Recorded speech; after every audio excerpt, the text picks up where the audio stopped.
Hello বন্ধুরা, আমার নতুন ভিডিও আবার প্রত্যেককে স্বাগত। উৎসশ্রী পোর্টাল প্রাথমিক বিদ্যালয়ের জন্যে আবার 6 মাসের জন্য বন্ধ থাকবে।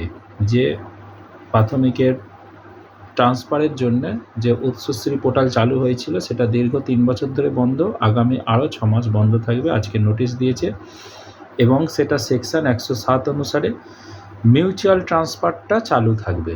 মিউচুয়াল ট্রান্সফারটা যেমন চালু ছিল তেমনই থাকবে, এটুকুই আজকের নোটিশ অনুসারে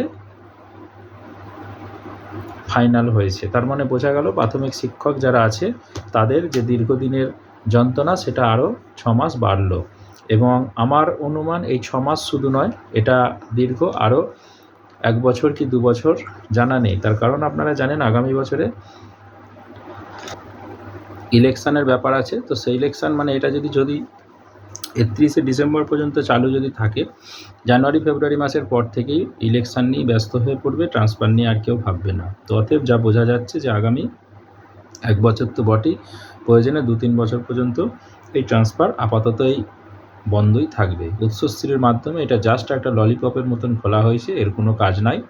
তো মিউচুয়াল ট্রান্সফার যেটা গত 6 মাস আগেই খুলেছিল, কিন্তু মিউচুয়াল পেলে তো হবে মিউচুয়াল, প্রাথমিকে মিউচুয়াল পাওয়াটা খুব কঠিন। এবং বিশেষ করে যারা উত্তরবঙ্গে পড়ে আছে তাদের দক্ষিণবঙ্গে আসার জন্য মিউচুয়াল কোনো কাজে লাগবে না। তো যাই হোক, এখন যেটা নোটিফিকেশান হয়েছে আপনাদের আমি জানালাম। তো আগামী 6 মাস আরও অপেক্ষা করতে হবে উৎসশ্রী পোর্টাল খোলার জন্য। ধন্যবাদ।